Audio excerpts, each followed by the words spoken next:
నామానికి స్తోత్రాలు. మీ అందరికీ వందనాలండి. ప్రభుని స్తుతించి రాత్రికాలమందు దేవుని ఆరాధిద్దాం, దేవుని మహిమపరిచి దేవుని గొప్పతనాన్ని ఎరిగిన వారమై ఆయన మహిమపరిచేవారుగా దేవుడు ఇచ్చిన కృపను బట్టి ఆయన వందనాలు చెల్లిద్దాం. దయచేసి ప్రార్థన చేసుకుందాం. కళ్ళు మూసుకున్నట్లయితే.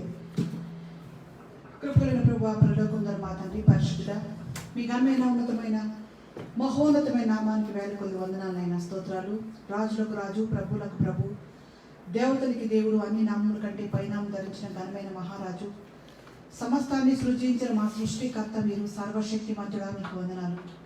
మీరెంత శక్తిమంతుడు నాయన. మరి ప్రభా, ఈ సృష్టిని నాయన మరి తండ్రి నాయన ఈ యొక్క మీరు తయారు చేసిన ప్రతి వస్తువుని మీరు చూపించి నాయన మరి తండ్రి మా జీవితంలో మీరు చేసిన గొప్ప కార్యాన్ని బట్టి మిమ్మల్ని మహింపరుస్తూ నాయన మీరు సత్యవంతుడైన దేవుడని మిమ్మల్ని ఎరిగిన వారమై మిమ్మల్ని ఆరాధించే కృపని మీరు మాకు ఇచ్చిన విధానాన్ని బట్టి మీకు వందనాలు, స్తోత్రాలు. మాకు ఇచ్చిన గొప్ప రక్షణకై స్తోత్రాలు, పాప క్షమాపణకై స్తోత్రాలు. పాపం అనే జీవిత ఊపిలోంచి పైకి లేవనెత్తి నాయనా మమ్మల్ని మీరు నిలవబెట్టి మిమ్మల్ని స్తుతించే కృపనిచ్చిన దేవా మీకు స్తోత్రాలు. ఏమిచ్చి కనపరచగలం ప్రభావం. మీరు చేసిన మేలును బట్టి ఉపకారాన్ని బట్టి మీకు వందనాలు చెల్లిస్తున్నాం, మీకే స్తోత్రాలు చెల్లిస్తున్నాం. అనుదినము నాయన మీ యొక్క తండ్రి నాయన వాక్య లేఖనాల నుంచి మీ సత్యాన్ని నేర్చుకొని మిమ్మల్ని మహింపరిచేవారంగా మీరు ఎంత గొప్ప దేవుడో ఎరిగిన వారమై మిమ్మల్ని స్తుతించే బాధ్యతని మీరు మాకు ఇచ్చిన విధానాన్ని బట్టి మీకు వందనాలు. ఈ రాత్రి కాలమందు వాటి ద్వారా మహిం పొందండి. మరొక శ్రేష్టమైన వర్తమానాన్ని మీరు మాకు అనుగ్రహించి మీ సర్వ సత్యంలోకి మమ్మల్ని నడిపించి మహిమ ఘనత ప్రభువాలు పొందమని యేసయ్య ఘనమైన నామములో స్తుతించి ప్రార్థించి వేడుకుంటున్నాను తండ్రి, ఆమేన్.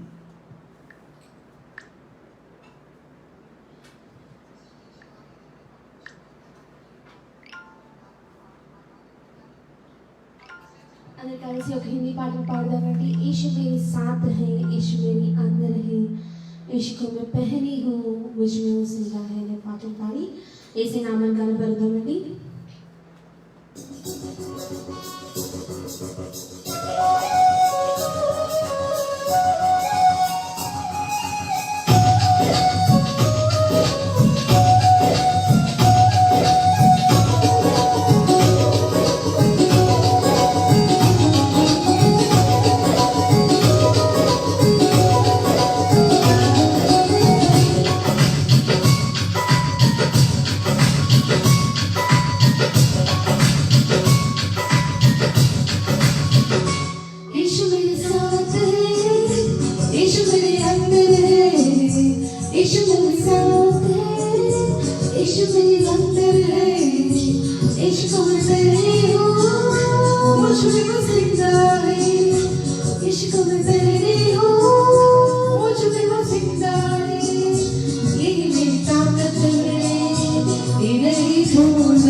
జీవించడానికి బలమై ఉన్నాడు కాబట్టి ఆయన ధరించిన వారమై మనము క్రీస్తుని ధరించిన వారమై సైతాను శక్తుల్ని మనం ఓడించే కృపని దేవుడు మనకు అనుగ్రహించి అపవాదిపై మనకి జయ జీవితాలు ఇచ్చిన దేవుడికి వందనాలు చెల్లించి దేవుని మహిమపరిచే భాగ్యత ఇచ్చిన దేవునికి వందనాలు చెల్లిస్తున్నామని మాతో కలిసి మరొక పాట మనందరం కలిసి జీవితంలో నేర్చుకున్నాను ఒక పాఠం యేసుకు సాటి ఎవరు అనే పాటని కలిసి దేవుని చప్పట్లు కొడుతూ దేవుని స్తుతిద్దామండి.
నిజంగా దేవుని యొక్క సత్యాన్ని నేర్చుకుంటూ, జీవితంలో మనం నేర్చుకుంటూ, ఆయన యొక్క వాక్య సత్యాన్ని, పాఠాన్ని మనం నేర్చుకుని, ఆయన భక్తిలో, విశ్వాసంలో, సత్యంలో మనం ఎదిగేవారుగా దేవుడు ఇచ్చిన ఈ కృపను బట్టి అనుదినము మనందరం కలిసి ఈ విధంగా కుటుంబ ఆరాధనలో దేవుని మహింపరుస్తూ, ఆయన యొక్క కూర్చొని నేర్చుకునే వారంగా, ఆయన ఎరిగే వారంగా, అనుదినము ఆయన సన్నిధిలో, ఆయన పాదాల చెంత దేవుని స్తుతించే కృపనిచ్చిన విధానాన్ని బట్టి మేము ఎంతగానో దేవునికి వందనాలు చెల్లిస్తున్నామండి.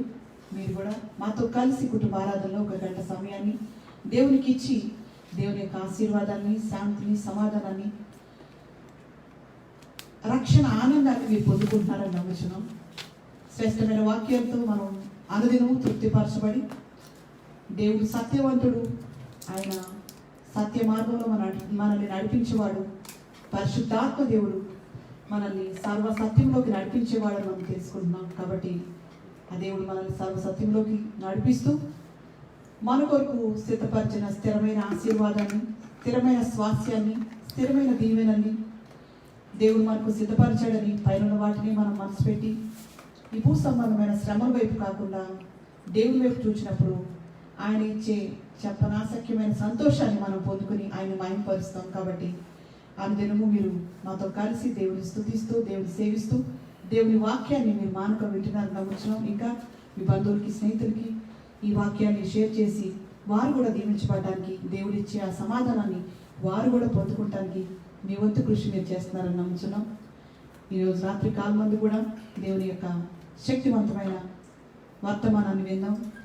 సమయాన్ని దయచేయండి.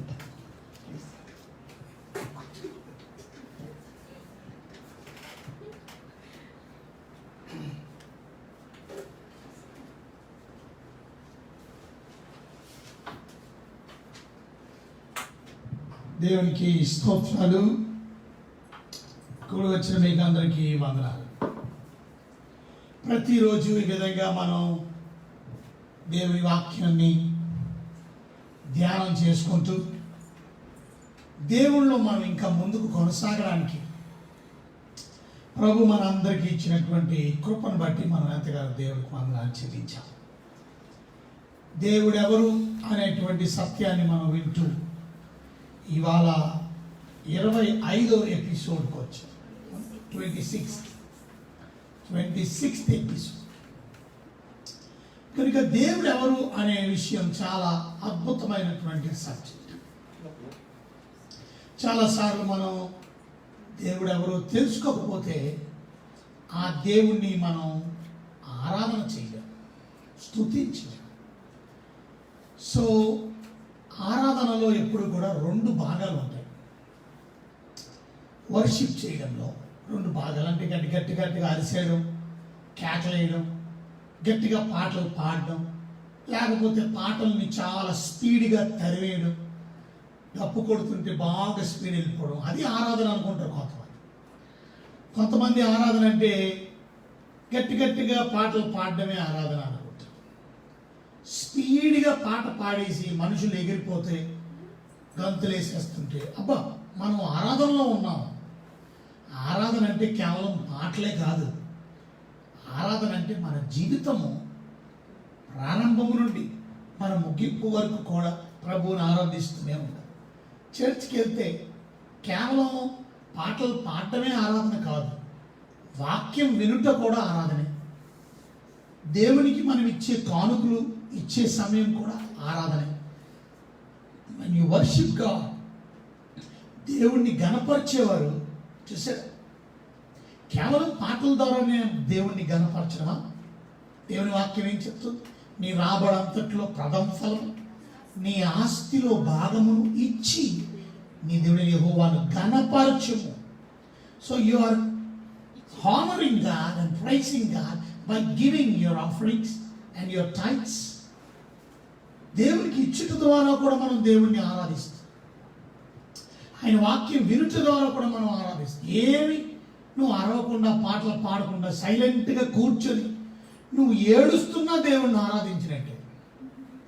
అంతకన్నా గొప్ప ఆరాధికురాలు ఎవరు అని అంటే, ఆరాధికుడు ఎవరు అని అంటే, చాలాసార్లు మనం బైబిల్ అంతట్లో మంచి ఆరాధన చేసిన వాళ్ళు ఎవరు అని అంటే, ఇమ్మీడియట్గా మన మైండ్లో వచ్చే మొట్టమొదటి ఆన్సర్ దావీదు అని చెప్పేస్తాం. కానీ దావీదు కన్నా గొప్ప ఆరాధికులు ఇంకొకరు ఉన్నారు. ఎవరు? యేసు ప్రభు దగ్గర చూసారా, అచ్చ జటామాంసత్తరు తీసుకొచ్చి ఆమె ఏమీ మాట్లాడట్లా, కన్నీళ్లతో ప్రభు పాదాలను తుడిచేసి, తల వెంట్రుకలతో ప్రభు పాదాలను తుడిచి, ఆ పాదాలని ముద్దాడుతూ ఆమె ఏడుస్తుంది చూసారా, అది నిజమైన ఆరాధన. సో ఆమె నోటితో ఏమీ మాట్లాడకపోయినప్పటికీ ఆమె దేవుని స్తుతించింది, ఆరాధించింది, గణపరిచింది. సో ఒక వ్యక్తి దేవుణ్ణి ఎలా స్తుతిస్తాడు, ఎప్పుడు ఆరాధిస్తాడు అంటే 2 విషయాలు చాలా ఇంపార్టెంట్. ఒకటి, దేవుడు ఎవరో నీకు తెలిసినప్పుడు, ఆయన ఏమై ఉన్నాడో నీకు తెలిసినప్పుడు ఆయన్ని ఆరాధించగలుగుతావు. దేవుడు ఎవరో నువ్వు తెలుసుకోకుండా ఆయన్ని ఆరాధించగలవు. So first and foremost you have to know who your God is. నిన్ను సృష్టించిన సృష్టికర్త గురించి నువ్వు ఎరుగుదువా? అందుకని మనం దేన్ని బట్టి అతిశయించాలి అని అంటే, దేన్ని బట్టి మనం గర్వపడాలి అంటే, మనకున్న వాహనాలు బట్టు, మనకున్న మేడలు మిద్దులు బట్టు, మనకున్న తెలివితేటలు బట్టు, మనకున్న అందాన్ని బట్టు, మనకున్న పేరు ప్రఖ్యాతులు బట్టి, దీన్ని బట్టి కాదు, నీ బలాన్ని బట్టి కాదు, నీ జ్ఞానాన్ని బట్టి కాదు. మరి దేన్ని బట్టి గర్వపడాలి?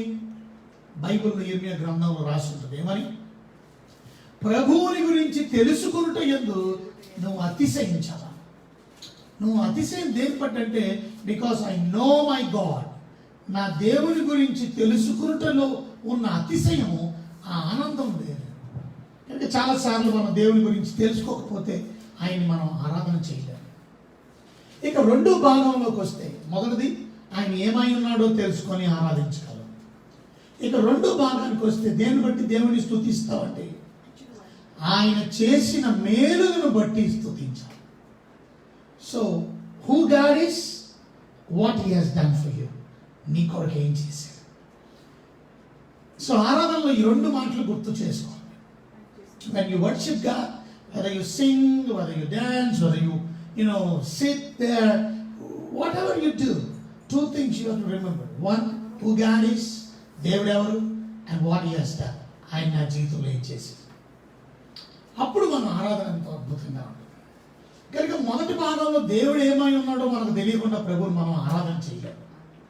సో దేవుడు ఎవరో నువ్వు తెలుసుకోవాలి. అప్పుడు ఆయన ఏం చేయగలడో, ఒకవేళ చేయకపోతే నీ జీవితం ఏమి చేయగలడో నీకు అర్థమవుతుంది. Because is a creator. సృష్టికర్తను దేవుడు తెలుసుకుంటే ఆయన ఏమైనా చేయగలడు. శూన్యంలో నుంచి అన్ని పుట్టించింది. భూమి నిరాకారంగాను శూన్యముగాను ఉండేది. ఆకారమే లేనటువంటి భూమికి, చూసారా, నిరాకారంగా ఉన్నటువంటి భూమికి, చీకటి అగాధ జలములపై కమ్మి ఉండినటువంటి ఈ పరిస్థితుల్లో దేవుడు ఇంత గొప్ప సృష్టిని వాక్కు ద్వారా సృష్టించాడు. Just by word. ఇవాళ నువ్వు చూస్తున్న ఆకాశం, నువ్వు చూస్తున్నటువంటి భూమి, నువ్వు చూస్తున్న చెట్లు, పురుగులు, ఈ యొక్క సముద్రం, ఈ యొక్క సూర్యుడు, చంద్రుడు, నక్షత్రాలు, ఇవన్నీ కూడా సృష్టి దేవుడు వాక్కు ద్వారా సృష్టించాడు. సో ఆయన ఎంత గొప్ప సృష్టికర్త. సో మన దేవుడు సృష్టికర్త. దేవుడు ఎవరు? నిత్యముండు దేవుడు, నిరంతరముండు దేవుడు, చావు లేదు ఆయన, ఇమ్మోర్టల్గా ఆయన పాడైపోయే దేవుడు కాదు. దేవుడు ఎవరు అనే దాని గురించి మనం చూస్తే ఆయన పరిశుద్ధుడు, పాపము లేనివాడు దేవుడు. పాపము ఉన్నవాడు దేవుడు అవడు, పాపము లేనివాడు మాత్రమే దేవుడు. సో పరిశుద్ధాత్ముడు దేవుడని, కుమారుడు దేవుడని, తండ్రి దేవుడని కూడా మనం చూసి ప్రతి దానికి లేఖనాలు చూపించాను, వాక్యాలు చూపించాను. ఇదంతా వేస్తారు. అందుకే 26వ ఎపిసోడ్లోకి వచ్చాను.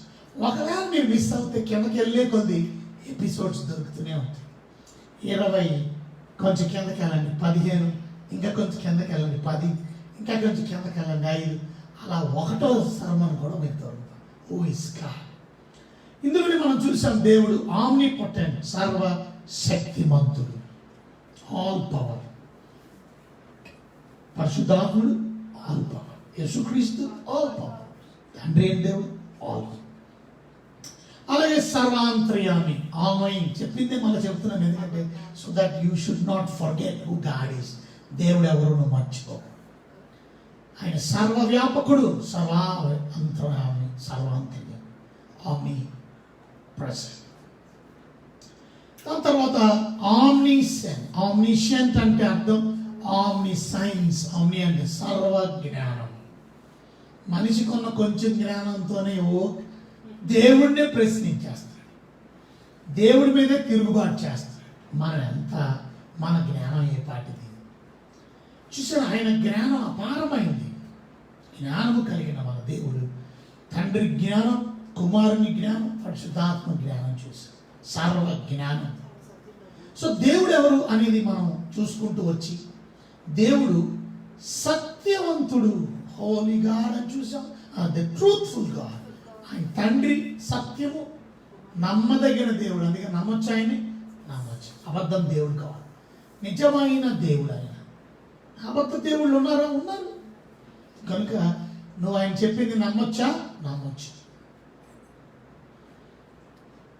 ఒకరోజు ఈ సృష్టి అంతా, ఈ భూమి అంతా కాలిపోద్ది అని దేవుడు చెప్తే నమ్మొచ్చా? నమ్మొచ్చు. నేను వస్తాను అని చెప్పాడు, ఇంకా రాలా. వస్తాడంటారా? సత్యవంతుడు ఆయన, అబద్ధాలు చెప్పాడు. నేనుండు స్థలములో మీరునూ ఉంటారు, అందుకని మీ కొరకు నివాసం సిద్ధపరుస్తాను. నేను మరలా వచ్చి, నిజంగానే పరలోకంలో నివాసాలు ఉన్నాయా? ప్రభు మన కొరకు సిద్ధపరుస్తున్నాడంటారా? నమ్మాలి. Because is truthful God. ఆయన సత్యమే చెప్తాడు, అసత్యం చెప్పాడు. చచ్చిపోయిన వాళ్ళందరూ తిరిగి లెగిస్తారని ప్రభు చెప్పాడు. యేసుని నమ్మిన వారు మొదటి పునరుద్ధానానికి లెగిస్తారు, నమ్మని వారు కూడా లెగిస్తారు. అయితే తీర్పు పునరుద్ధానానికి లెగిస్తారు. పునరుద్ధానాలు ఎన్ని అని కూడా మనం విన్నాం, ఎస్కటాలజీ అనే సబ్జెక్ట్. సో ఇక్కడ మనం నేర్చుకోవాల్సింది మన తండ్రి ఎవరు, మన కుమారుడైన దేవుడు ఎవరు, పరిశుద్ధాత్మ దేవుడు, ట్రూత్ఫుల్ గా. మరి ఈరోజు మరొక అంశ, 8వ, మన తండ్రి, కుమారుడు, పరిశుద్ధాత్ముడు ఎవరు? దేవుడు అనగా నీతిమంతుడై ఉండాలి. So righteous, God is righteous. దేవుడు ఒక్కడే నీతిమంతుడు, అంటే అంత రైట్, ఆయనలో రాంగ్ ఉండదు. Is the right, always right, ఎల్లప్పుడూ సత్యమే. తప్పులు చేసేవాళ్ళం మనం, పొరపాటు చేసేవాళ్ళం మనం, పాపం చేసేవాళ్ళం మనం. అందుకే మనల్ని పాపాత్ములు అంటారు. పాపాత్ములైన మనల్ని కూడా దేవుడు, ఆయన నీతిమంతుడు కనుక మనల్ని కూడా నీతిమంతులు చేయడం కొరకు ఎంత మంచి దేవుడు తన ప్రియ కుమారుణ్ణి ఈ లోకానికి పంపించాడు. తండ్రి అయిన దేవుడు నీతిమంతుడని, కుమారుడైన దేవుడు నీతిమంతుడని, పరిశుద్ధాత్ముడు నీతిమంతుడని మనం చూపించగలం. సో తండ్రి అయిన దేవుడు నీతిమంతుడు కాదు. ఇప్పుడు చూద్దాం. మొదటి దేవుడి వాక్యంలో నుంచి ఈరోజు నీతిమంతుడు దేవుడు ఎవరు చెప్పండి? నీతిమంతుడు. కీర్తనల గ్రంథం 11వ అధ్యాయము 7వ వచనాన్ని చూడండి. కీర్తనల గ్రంథం 11వ అధ్యాయము 7వ వచనాన్ని చదివితే చూసారా, యెహోవా ఎవరో అక్కడ రాస్తుంది.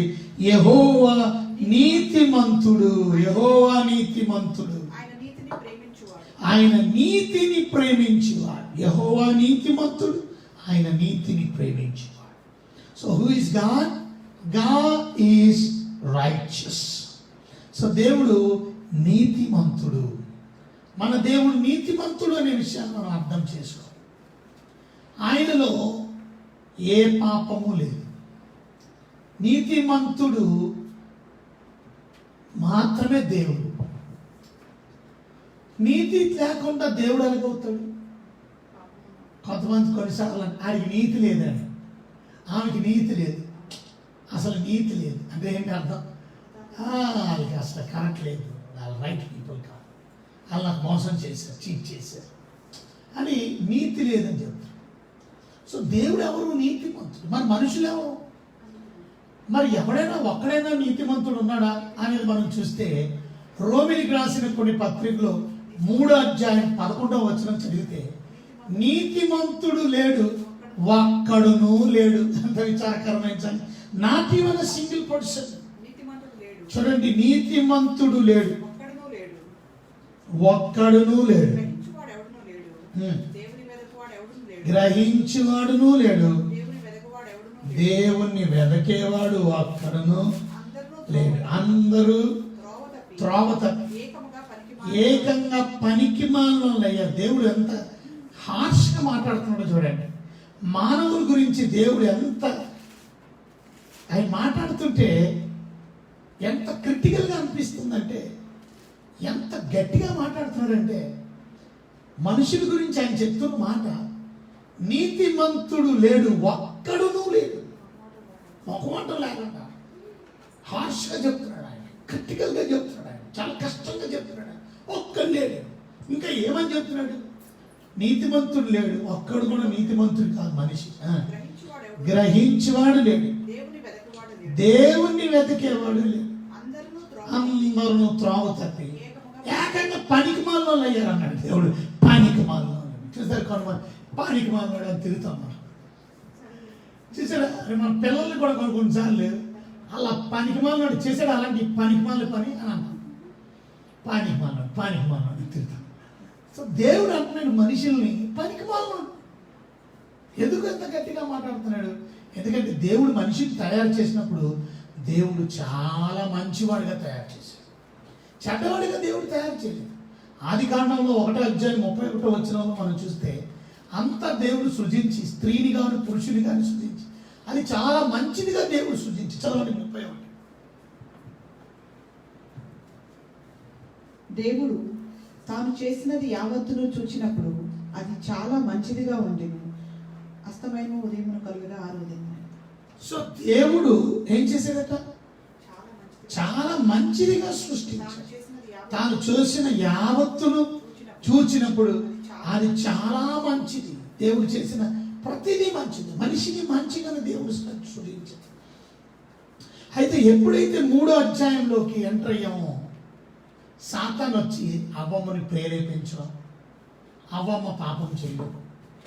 బైబిల్ అంతట్లో 2 అధ్యాయాలు కొత్త నిబంధనలో, 2 అధ్యాయాలు పాత నిబంధనలో పాపము లేకుండా ఉన్న అధ్యాయాలు ఓన్లీ మొత్తం బైబిల్లో 4 అధ్యాయాలు కనబడతాయి. మిగతాదంతా పాపం గురించి రాయబడి ఉంది, చేసిన పనుల గురించి రాయబడి. కానీ పాపం అనే ఊసే లేకుండా ఎంతో అద్భుతమైనటువంటి పరిస్థితులు నెలకొల్పబడినటువంటి 2 అధ్యాయాలు ఎక్కడ ఉన్నాయో తెలుసా? మొదటి పుస్తకమైన ఆదికాండం 1వ అధ్యాయము 2వ అధ్యాయం. పాపమే లేదు. Everything God created was good and very good. మళ్ళీ ఇంకెక్కడ మంచి అధ్యాయాలు కనబడతాయని చూస్తే ప్రకటన గ్రంథం, the last book of the Bible, last book of the Bible, last 2 chapters, first 2 chapters of Genesis అంటే మొదటి ఆదికాండంలో మొదటి 2 అధ్యాయాలు, ప్రకటన గ్రంథం అనే చివరి పుస్తకంలో ఆఖరి 2 అధ్యాయాలు, 21, 22 అధ్యాయాలు పాపమే కనబడదు. కొత్త ఆకాశం, కొత్త భూమి, అక్కడ ఏడుపు ఉండదు, ప్రతి బాష్ప బిందు తుడిచివేస్తే దుఃఖం ఉండదు, ఆఖరికి మరణము కూడా ఉండదు. సో దేవునితో ఉంటాం మనం. 22 అధ్యాయంలోకి వచ్చేస్తే అక్కడ ఆయన ముఖ దర్శనం చేస్తాం మనం, ఆయనతో ఉంటాం మనం, ఆయనతో సేవిస్తాం, ప్రభువుని చూస్తాం, ఆనందం పొందుతాం, ప్రభువుతో ఆనందించి ముఖ దర్శనం చేసుకొని ఆయన సేవ చేసుకుంటాం. ప్రభుని చూచెదము, అనగా ఆనందముందెదము, ప్రభు సమానముగా మనముండేదామచ్చట. ప్రభుని చూచెదము, ప్రభుని రేపు చూస్తాము. సో 21, 22 అద్భుతమైనటువంటి అధ్యాయం. అయితే ఇక్కడ 3వ అధ్యాయంలో పాపం ఎంటర్ అయిపోయింది. ఎందుకంటే సాతాను ఎంటర్ అయిపోయాడు. సాతాను ఎంటర్ అయిపోయి వాళ్ళకి తప్పు చేయమని ప్రేరేపించి, తినకూడని పండు తిని, చెయ్యొద్దనే పని చేసి, దేవుని వాక్యానికి, దేవునికి తిరుగుబాటు చేసే మనస్తత్వాన్ని తీసుకొచ్చాడు. సో మనుషులు అప్పటి నుంచి ఏమయ్యారంటే పాపులుగా మార్చబడ్డారు. ఆ రోజు నుంచి ఈ రోజు వరకు మనం అందరం అనీతిమంతులు, నీతిమంతుడు లేడు, ఒక్కడు లేడు, అందరూ పనికిమాలినోళ్ళు అయిపోయారు, అందరూ త్రోవ తప్పిపోయారు. అక్కడి నుంచి స్టార్ట్. సో ఎందుకు ఇలా జరిగింది అంటే మనం చూసినట్లయితే, అందుకని దేవుడు నరులను చేసినందుకు బాధపడ్డాడు. అందుకని ఇవాళ వయస్సు మనకి తగ్గిపోతుంది. ఇవాళ మీరు గమనించారా, ఆది కాండంలో 6వ అధ్యాయంలో 3వ వచనంలో నరులు చెడుతనం భూమి మీద గొప్పదని వారు చదవండి. అప్పుడు యెహోవా నా ఆత్మ నరులతో నా ఆత్మ ఎల్లప్పుడూ వాదించదు, వారు తమ అక్రమ విషయంలో నరమాత్రులై ఉన్నారు. ఆయనను ఇంకా కనికరం ఇంకా గ్రేస్ ఆయనను వాళ్ళు నాకు ఎంత అక్రమం ఎంత భయంకరంగా బ్రతుకుతున్నా, ఇంత పాపములో ఉన్న దేవుడు అన్నాడు ఆయనను వారి దినాలు 120 సంవత్సరాలు. అప్పుడు 120 సంవత్సరాలు చూడండి, వయసు అలా తగ్గుకుంటూ వచ్చింది. ఆదాము ఎంతకాలం బ్రతికాడు? 930 సంవత్సరాలు బ్రతికాడు. నోవా ఎంతకాలం బ్రతికాడు? 950 సంవత్సరాలు బ్రతికాడు. మెతుషీల ఎంతకాలం బ్రతికాడు? 969 సంవత్సరాలు. ఇలా బ్రతికిన వాళ్ళు మెల్లిమెల్లిగా 800కి పడిపోయింది, 700కి పడిపోయింది, 600కి పడిపోయింది, 500కి పడిపోయింది. అలాగే 400, 200, ఇప్పుడు 120. 120 రకైనా బతుకుతున్నావా? లేదు. దావీదు అంటాడు, అధిక బలం ఉంటే మోషే ప్రార్థనలో దావీదు కీర్తనలో మోషే ప్రార్థనలో 90వ దావీదు కీర్తన మనం చూస్తాం. ఏమని? నరుల ఆయుష్కాలం 70 సంవత్సరాలు, అధిక బలం ఉంటే 80. ఎక్కడ వరకు వచ్చింది ఇప్పుడు? 70, 80. దీంట్లో 120 సంవత్సరాలు ఉండే వయసు ఇవాళ 70, 80 పడిపోయింది. మా ఆయుష్కాలం 70, అధిక బలం ఉంటే 80. ఇవాళ చూడండి ఎంతమంది 70 వరకు 70 రాగానే ముసలోళ్ళు అయిపోతున్నారు. అమ్మో అని వరికిపోతారు. ఎందుకని? చూసారా, వయసు తగ్గిపోతూ వస్తుంది, బలహీనం అవుతుంది, డిగ్రేడింగ్ అయిపోతుంది. ఎందుకంటే పాపం మన శరీరాన్ని ఏం చేస్తుందంటే శిథిలం పరిచేస్తుంది, పాడైపోతుంది. మెల్లిమెల్లిగా 70 రాగానే ముసలం అయిపోతుంది. 80 అంటే అధిక బలం ఉంటే అంటే అర్థం ఏంటి? మరి ఏమైనా చేయండి. పోనీ అంతటితో ఆగుదామని అంటే అంతటితోనే ఆగలేదు. యాకోబు పత్రికలోకి వస్తే 4వ అధ్యాయంలో మన ఊపిరి ఎంతో ఒక రాసుంది. 4వ అధ్యాయం, మీరు కొంతసేపు కనబడి అంతలో మాయమయ్యే ఆవిరి దగ్గర ఆగిందట. ఇప్పుడు మన వయసు ఎంత? ఆవిరి అంటే పొయ్యి దగ్గర ఆవిరి చూసారు మీరు, ఎంతసేపు ఉంటుంది? అలాగ ఆవిరి కనపడుతుంది, మళ్ళీ మాయమైపోతుంది. ఏది ఆవిరేది? ఆవిరిలాగా గడ్డి మారిపోయినట్టు, గడ్డి పూలాగా, లేకపోతే నీటి బుడగ అంతలోకి బుడగ కనపడదు, అయిపోయింది బుడగ. ఎంతసేపు ఉన్నావు? అవును సార్, నిన్న చూసినోండి ఇవాళ చూడట్లేదు. ఈ కరోనా వచ్చిన తర్వాత ఇంకా కనపడుతున్నాయి మరి కదా. అరే నిన్న కొంచెం చూసాను, ఏమైపోయాడు? అరే నిన్నే మాట్లాడాను, ఎంత సడన్గా ఎలాగైంది చూసారు. మనిషి జీవితం ఎంత చూసారు. సరే, ఇక్కడ మనం అర్థం చేసుకోవాల్సింది ఏంటంటే మనిషి అనీతిమంతుడు, దేవుడు నీతిమంతుడు, యేసుక్రీస్తు నీతిమంతుడు, పరిశుద్ధాత్ముడు నీతిమంతుడు. సో నీతి మనకి ఆయన ఇవ్వడానికి లోకానికి వచ్చాడు. ఎందుకంటే ఏ మనిషి నీతిమంతుడు లేడు, అందరూ అనీతిమంతులే, అందరూ త్రోవ తప్పి ఏకంగా పనికి మాలిన వారయ్యారు. సో ఇక్కడ మనం చూసినట్లయితే ఇర్మియా గ్రంథంలో 17వ అధ్యాయం 9వ వచనంలో మనిషి పాపము చేసి, ఏ మనిషి హృదయం కూడా పరిశుద్ధమైంది కాదు. 17వ అధ్యాయము ఇర్మియా గ్రంథం 9వ వచనం చదివితే చూసారా, హృదయము అన్నిటికన్నా మోసకరమైంది, అది ఘోరమైన వ్యాధి కలిగింది. చూసారా, దాన్ని గ్రహింపగలిగిన వాడెవరు?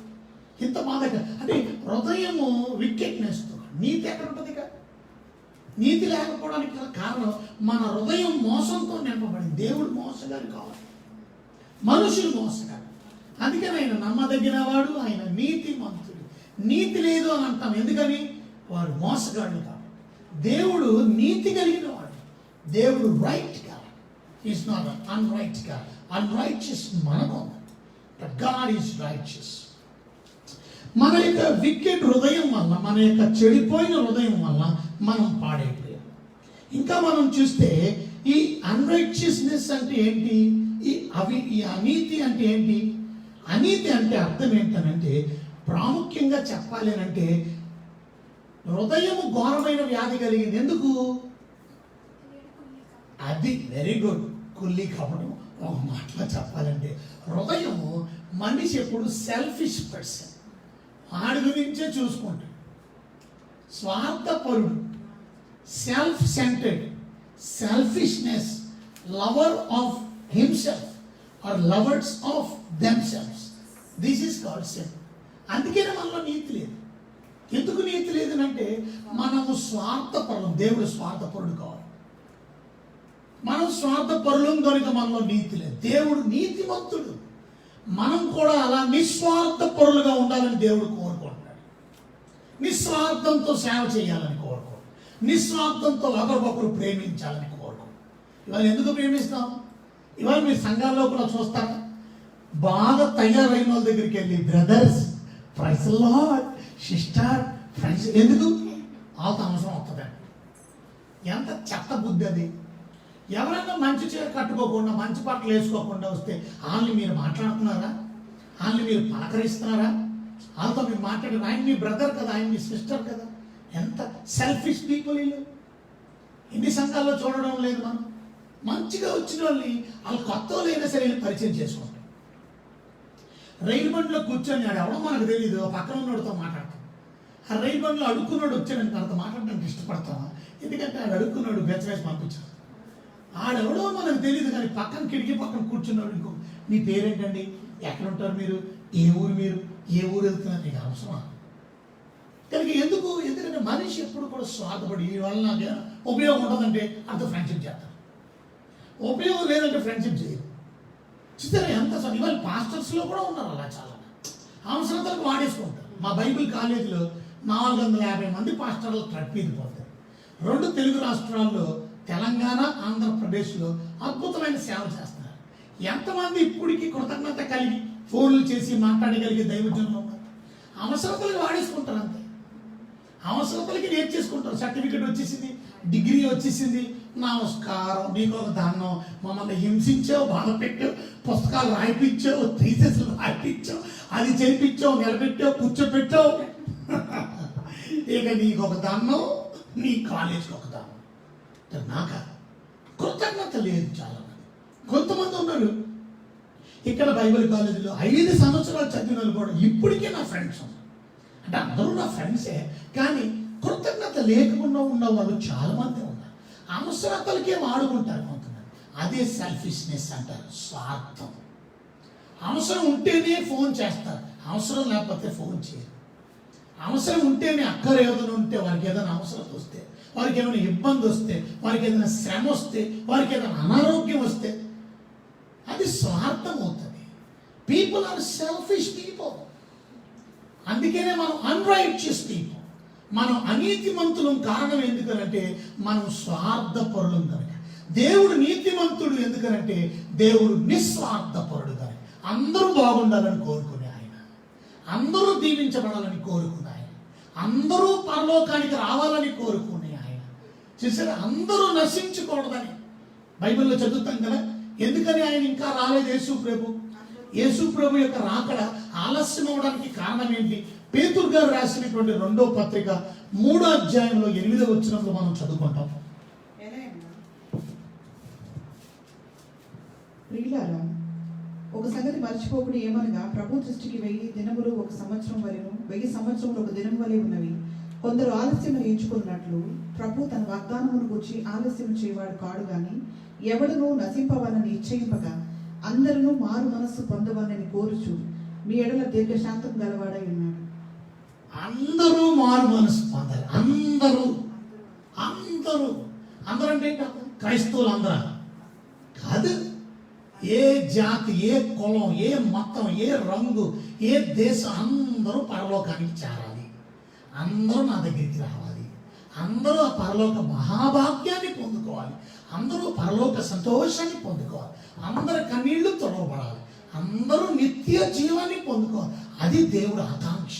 అందుకనే ఆయన నీతిమంతుడు. He's righteous because he's thinking about all the people saved, all the people's salvation. అందరూ రక్షణ పొందాలని కోరుకుంటాడు.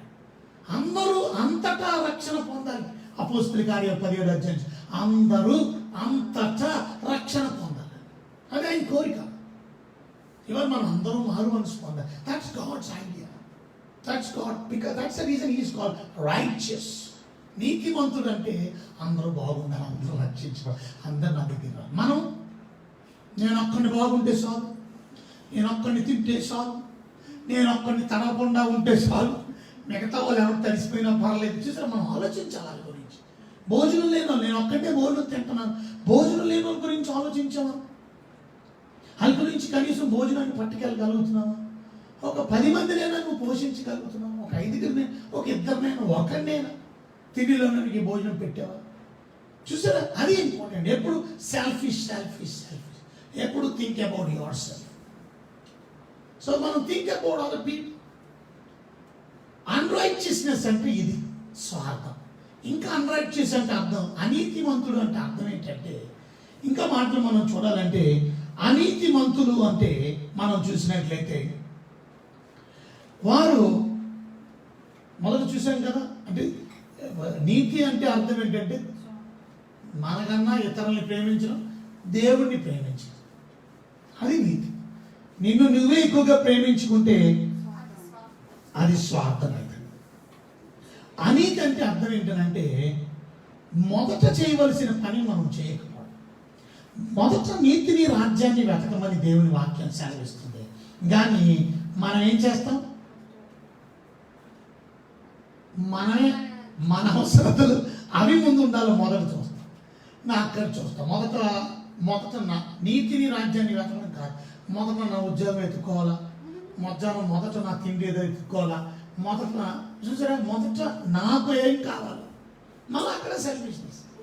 Think about themselves rather than first seek his Kingdom and his righteousness. మొదట వెతకవలసింది మనం వెతకపోవడం కూడా అనీతి.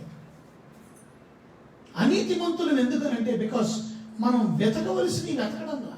దేవుడు నీతిమంతుడు. ప్రాముఖ్యమైన మనం అర్థం చేసుకోవాలి. First seek his Kingdom and his righteousness and everything will be added unto you. మనం ఎందుకని మిగతా అన్నిటి గురించి ప్రయాసపడతాం, కానీ దేవుడు చెప్పిన పని మనం చేయాలి. సో అనీతి అంటే అర్థం ఇంకా ఎలా చెప్పుకుంటూ పోతే, అనీతి అంటే బయటికి మాత్రం చాలా మంచోళ్ళుగా కనబడతారు, కానీ వారి హృదయం మాత్రం దేవుని చిత్తాన్ని నెరవేర్చేవారు కాదు. సో అపీరెన్స్ మాత్రం గుడ్ అవుట్ సైడ్, బట్ ఆ దేవుని హృదయాన్ని మార్చుకున్న వాళ్ళు కదా. హృదయం అంతా కపటంతో, చెడుగుతో, అపవిత్రంతో నిండిపోయి. ఇది అనీతి అంటే. ఇంకా అనీతి అంటే మనం చూస్తే మన చిత్తాన్నే చేయడం దేవుని చిత్తం కన్నా, మన చిత్తాన్ని చేయడం కానీ దేవుని చిత్తాన్ని పక్కన పెట్టాడు. ఇదే చాలా ప్రాముఖ్యమైనటువంటి పెద్ద పాపం. ఏంటంటే మన ఇష్టాన్ని జరిగించడమే పాపం, డూయింగ్ అవర్ ఓన్ విల్. ఇది చాలా పెద్ద తప్పు. రోమీయులకు రాసిన పత్రిక 6వ అధ్యాయం 12వ వచనం మనం చూస్తే, రోమీయులకు రాసిన పత్రిక 6వ అధ్యాయం 12వ వచనం చూసారా, శరీర దురాశలకు లోబడినట్లు అది చూసారా, చావునకు లోనైన మీ సిన్ పాపాన్ని మీ హృదయంలో ఏలనీయకండి. ఎప్పుడు వెళ్తారు? మన ఇష్ట ప్రకారం మనం చేస్తే. ఇవాళ చాలాసార్లు మన ఇష్టానుసారంగా మనం జీవించే వాళ్ళం అవుతున్నాం. అభిమన్యు కుమారుడు చేసిన పెద్ద పొరపాటు ఏంటి? He want to do his own way. నా ఇష్టం, నేను వెళ్ళిపోతాను, నానా నీకు నాకు సంబంధం లేదు. అక్కడే పొరపాటు చేసేది. ఇవాళ people are doing their own will rather than doing God's will. So first బేసిక్లో పాపంలో పడిపోవడానికి, అందుకనే మనం నీతిమంతులు కాదు, అనీతిమంతులు. మీకు అర్థమైందా? అనీతిమంతులు ఎందుకు అంటే, మొదటిది మనం స్వార్థపరులు. అనీతిమంతులు ఎందుకంటే మన హృదయం మంచిది కాదు, మన హృదయం వీక్యం. అనీతిమంతులు ఎందుకంటే మనం మొదట ఎతకకుండా మనకి కావలసినవి మనం ఎత్తుకుంటున్నాం. అనీతిమంతులు ఎందుకంటే బయటికి మాత్రం చాలా నీతిమంతులుగా కనబడినట్టు యాక్షన్లు చేస్తాం మనం, బయటికి నీతిమంతులుగా భక్తిపరులుగా కనబడినట్టు వేషధారణ ఎక్కువ చేస్తాం. మనం వేషం వేసుకుంటాం, వేషం వేసి మనుషులు ఎదురుకుండా చాలా నీతిమంతులు ప్రవర్తిస్తాం, కానీ లోపల మాత్రం సున్నం కొట్టిన సవాళ్ళు, లోపల మాత్రం మనం కుళ్ళిపోయిన సవాళ్ళు, బయటికి మాత్రం సున్నం కొట్టిన సమాధి. సున్నం కొట్టిన సమాధి అంటే ఏంటి? సున్నం కొట్టేస్తే సమాధికి తెల్ల కనబడదు, చూసారా, బయటికి మాత్రం తెల్ల కనబడదు, కానీ లోపల తగ్గ మనకు కంపొచ్చారు, చూసారా, శవం అది. లోపల శ్రమ ఉంటుంది. బయటికి మాత్రం ఏముంది? తెల్ల సున్నం కొట్టిన సమాధి. ఇవాళ మనం కూడా తెల్ల బట్టలు చూసిన నాలాగా తెల్ల బట్టలు వేసుకొని ప్రభువా స్తోత్రం స్తోత్రం స్తోత్రం అంటే దేవుడు సంతోషించగలరు. నీ బతుకు మారలా, హృదయం మారలా, కుళ్ళి మారలా, కపడం మారలా, పాపం మారలా, నీ చెత్త జీవితం మారలా, కానీ మాత్రం స్తోత్రం స్తోత్రం స్తోత్రం 10 నిమిషాలంటే ఒక చెత్త. నువ్వు రక్షించి పడిపోతావు, నువ్వు నీతిమంతుడు అయిపోతావు. దొంగ భక్తి ఆపుద్దాం కూడా. ఎందుకంటే దొంగ భక్తి వేషధారణ మోసం చేసేస్తున్నాను. విశ్వాసులైనా, పాదిరులైనా, ఇంకోలైనా మీరు అందరూ దొరికిపోతారు ఒకరోజు. దొంగ నోట్లన్నీ బయటకు వచ్చేస్తాయి. దొంగ నోట్లు ఎందుకు పనికిరాదు? కాల్చేయంటే ఆ దొంగ నోట్లన్నీ కాల్చేస్తారు. ఎందుకంటే రూపాయి పనికిరాదు. పొట్టంతా ఏం చేస్తారు? కాల్చేస్తారు. గోధుమలన్నీ ఏం చేస్తారు? కొట్లేస్తారు. గురుగులన్నీ ఏం చేస్తారు? కాల్చి పాడేస్తారు. వాళ్ళు దేనికి పనికి రాకుండా పోతారు. ఎందుకు? నువ్వు వేషం వేసావు. వేషం పెద్ద వేషం నటన. యాక్టర్లు వేస్తారన్న తప్పేంటే యాక్టర్లు. పైన భక్తిగా నటన, లోపల మాత్రం ఇక ఉదాహరణలు చాలా ఉన్నాయి. నాకు చెప్పడానికి టైం లేదు, కానీ ఇవాళ మనం సబ్జెక్ట్ మిస్ అయిపోతాం. కనుక నీతి అంటే అర్థం ఏంటో తెలుసుకో. అనీతి అంటే అర్థం ఏంటో తెలుసుకో. దేవుడు ఒక్కడే నీతిమంతుడు, మనం అందరం అనీతిమంతులు. అందుకని మనల్ని నీతిమంతులు చేయడానికి కొరకే యేసుక్రీస్తు లోకానికి వచ్చాడు. ఈ మాట ఒక్కసారి చదవండి. 2 కొరింథీయులకు రాసిన పత్రిక 5వ అధ్యాయం 21వ వచనం చదవండి. 2 కొరింథీయులకు రాసిన 2వ పత్రిక 5వ అధ్యాయము 21వ వచనం. ఆయన యందు దేవుని నీతి అగునట్లు అది పాపము ఎరగని ఆయన. అది అంటే మన దేవుడు ఎప్పుడు పాపము ఎరగని వాడు. అది సో యేసుక్రీస్తు ఎవరు అంటే పాపము ఎరగని వాడు. నేను మళ్ళీ కన్ఫ్యూజ్ అవ్వకండి, ఎందుకంటే నేను తండ్రి గురించి చెప్తూ మళ్ళీ యేసుప్రభు గురించి కూడా చెప్తాను. యేసుప్రభు గురించి తర్వాత చెప్తాను. కానీ తండ్రి నేను నీతిమంతులు అవ్వడం ఎంత మంచి దేవుడు అంటే ఆయన తన ప్రియ కుమారుడిని యేసుక్రీస్తుని పంపించాడు. ఎందుకో తెలుసా? నువ్వు నీతిమంతులు అవడానికి దేవుని నీతి నువ్వు అవ్వాలని. పాపము ఎరగని ఆయన మన కోసం పాపముగా చేయబడ్డాడు. నీతి దేవుడు నిన్ను నన్ను నీతిమంతులు చేయడం కోరు. చూడండి ఎంత మంచి దేవుడు. ఇవాళ నువ్వు ఇంకా అనీతిమంతుడిగా బ్రతుకుతున్నావా? నీలో నీతి లేదా? నువ్వు ఇంకా మొదటగా నీ నీతి దేవుడు రాజ్యాన్ని నీతిని ఎత్తకుండా నీ గురించి ఎత్తుకుంటున్నావు. నీ హృదయం ఇంకా చెడుగుతూ ఉందా? నీవు ఇంకా నీ చిత్తమే చేస్తున్నావా? నీ ఇష్టమే చేస్తావా? ఇవాళే మనసు మార్చుకో. ప్రభువు నీ కొరకు వచ్చింది, నేను రక్షించడానికి వచ్చింది. యేసుక్రీస్తు నీతిమంతుడు అనగా అర్థం ఆయనలో ఏ పాపము లేదు. తండ్రి నీతిమంతుడు, కుమారుడు నీతిమంతుడు, పరిశుద్ధాత్ముడు నీతిమంతుడు. చెప్తాను ఇంకా మిగతా విషయాలు రేపు నీతిమంతుల గురించి ఇంకా కొన్ని విషయాలు మనం ధ్యానం చేద్దాం. కనుక ఈరోజు మనం విన్న వాక్యానుసారంగా మనం ఒక అనీతిమంతులు అని అర్థమైంది కనుక మనం ఎవ్వరం కూడా నీతిమంతులు కాదు కనుక అందరం త్రోవ తప్పిపోయాం కనుక అందరూ పనికిమాలిన వాళ్ళు అయ్యాం కనుక ఈరోజు ప్రభువుని నమ్ముకొని ఆయన ఇచ్చే నీతిని మనం స్వీకరిద్దాం. మన యొక్క పాపాన్ని ఆయనకి అప్పగిద్దాం. ఎక్స్చేంజ్ జరిగింది సిలువలో. మన పాపాన్ని ఆయన తీసుకొని ఆయన పాపిగా మార్చబడ్డాడు. ఆయన నీతి మనం తీసుకొని మనం నీతిమంతులంగా మార్చబడతాం. ఎంత మంచి దేవుడు. కనుక ఇంకా నువ్వు ప్రభు నీతిని తీసుకోకపోతే ఈరోజే అడుగు, ప్రభువా నాకు ఆ నీతి కావాలి. Give me your righteousness lord. నా పాపాన్ని మీకు ఇస్తున్నాను. నా పాపాన్ని మోయడానికే యేసుక్రీస్తు లోకానికి వచ్చాడు. మన కొరకు పాపిగా మార్చబడ్డాడు. నువ్వు నీతిమంతుడై దేవుని రాజ్యానికి వారసుడు కావు. బైబిల్లో మాట ఉంది, నీతిమంతులే దేవుని రాజ్యానికి. నీతిమంతులు కాకపోతే నువ్వు దేవుని రాజ్యానికి కూడా వెళ్ళలేవు. అంటే నువ్వు నీతిగా ఉండకపోతే, నువ్వు నీతిమంతుడు కాకపోతే నువ్వు దేవుని రాజ్యానికి వెళ్ళలేదు. నీతిమంతులే. నీతిమంతులు తండ్రి రాజ్యంలో సూర్యుని వలె తేజగలుగుతారు. కనుక మీరు అట్టి కృప దేవుడు మీకు అనుగ్రహించుగా. ప్రభువు మీకు ఎన్నో వందనాలు. ఎత్తబడిన వాక్యం అందరూ హృదయాలు ఫలింపు చేయి. నీతి అనేది ఎంత ప్రాముఖ్యమో మాకు చెప్పారు. మీరు నీతిమంతుడైన దేవుడు. అలాంటి నీతిమంతుడైన దేవుడు పాపులైన మమ్మల్ని, అనీతిమంతులైన మమ్మల్ని నీతిమంతులను చేయుట కొరకే మా కొరకు క్రీస్తు ప్రభుని లోకానికి పంపించి ఆయన కార్చిన పుణ్య రక్తం ద్వారా ఆయన నీతిని మాకిచ్చి మా పాపమును ఆయన తీసుకుని ఆయన మాకు నిమిత్తమై పాపిగా మార్చారు. ఆయన నీతిని మాకు ఇవ్వడం వచ్చారు. కేవలం విశ్వసించడం ద్వారా మమ్మల్ని నీతిమంతులుగా ఉచితంగా చేశారు. ఇంకా ఎవరైనా వాక్యం విని నీతిమంతులుగా జీవిస్తారు. ఈరోజు ఉచితంగా వారు నీతిమంతులు చేయడానికి మీరు ఇష్టపడుతున్నారని వారు గ్రహించి ఉచితంగా నీతిమంతులు అవడానికి కృపగా ఇచ్చింది. మా నీతి మాకు ఇచ్చిన నీతిని మేము కొనసాగించడానికి మీరు ఆకడ మీరు ఆద్యం వరకు మేము ముందుకు కొనసాగిన కృపగా ఇచ్చింది. యేసు నామములో వేడుకుంటున్నాం తండ్రి. ఆమేన్. మన ప్రభువైన యేసుక్రీస్తు కృప తండ్రి దేవుని ప్రేమ పరిశుద్ధాత్మ అన్యోన్యమైన సహవాసం నిత్యం సదాకాలం సదా మనందరికీ తోడై కాపాడును గాక. ఆమేన్. So God bless you. Thank you very much for being with us. ప్రతిరోజు రాత్రి 9 నుంచి 10 గంటల వరకు ఒక గంట సేపు దేవుని వాక్యంలో ఆనందించడానికి మేమందరం కలిసి సంతోషించడానికి దేవుడు ఇచ్చిన కృపను అనేకులు మీరు ఆహ్వానిస్తున్నారని వింటున్నాం. చాలా సంతోషం. కొత్త వారిని జాయిన్ చేయించి మీరు కూడా రండి అని ఆహ్వానించి 9 నుంచి 10 గంటల వరకు మనతో కలిసి వారిని కూడా ఆహ్వానిస్తుంది.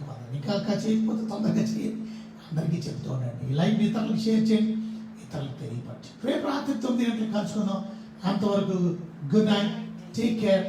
బ్లెస్.